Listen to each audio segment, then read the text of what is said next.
Europe Soir, TV Média. TV Média avec Eva Rock. Bonsoir Eva. Bonsoir Nicolas, bonsoir à tous. Une semaine après la fin de la grève à iTélévision, les départs des journalistes se multiplient et on se demande comment la chaîne arrive à fonctionner. Eh bien, elle fonctionne mal, elle fonctionne même très mal et ça ne pourrait pas l'être autrement avec le nombre de départs annoncés. Le chiffre de 75 sur 120 personnes constituant la rédaction est avancé. Et hier soir, à la fin de l'édition spéciale sur la primaire, Antoine Janton a ainsi dit au revoir aux téléspectateurs et c'est un départ d'autant plus marquant que le journaliste, président de la Société des journalistes, a été la figure de proue du mouvement. Il y a les porte-paroles de la SDJ aussi, Guillaume Auday et Mylène Poirier, qui ont également choisi de quitter la chaîne d'information continue. Des journalistes qui se retrouvent sur le marché de l'emploi, moins de 3 mois après la rentrée. Difficile dans ces conditions de retrouver du travail. Et puis, symbole de cette rédaction décimée, ces derniers jours, certains journalistes ont posté sur les réseaux sociaux des photos des locaux d'ITélé.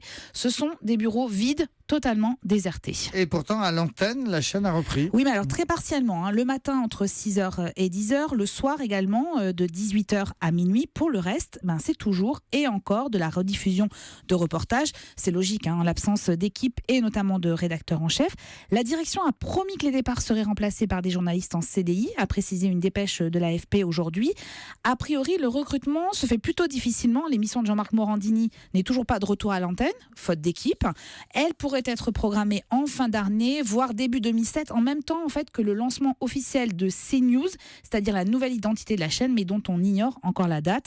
Alors, on connaît les noms des présentateurs du week-end, par exemple. Sonia Kironi et Adrien Borne sont ainsi remplacés par Aïda Touiri et Thomas Lequertier. Pour le reste, il va donc falloir attendre encore.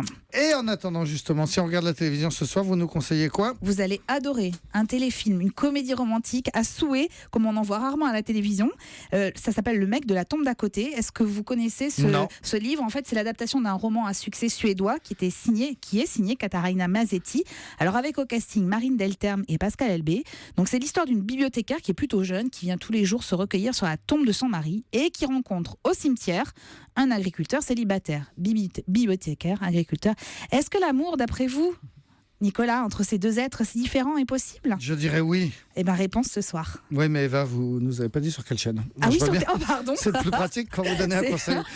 C'est sur TF1, c'est à 20h55. Merci beaucoup, Eva. Et demain, ce sera sur Europe 1, le grand direct des médias entre 9h et 10h30. Thomas Joubert recevra la comédienne Mélanie Douté et Frédéric Lopez pour l'émission de France 2, Rendez-vous en terre inconnue.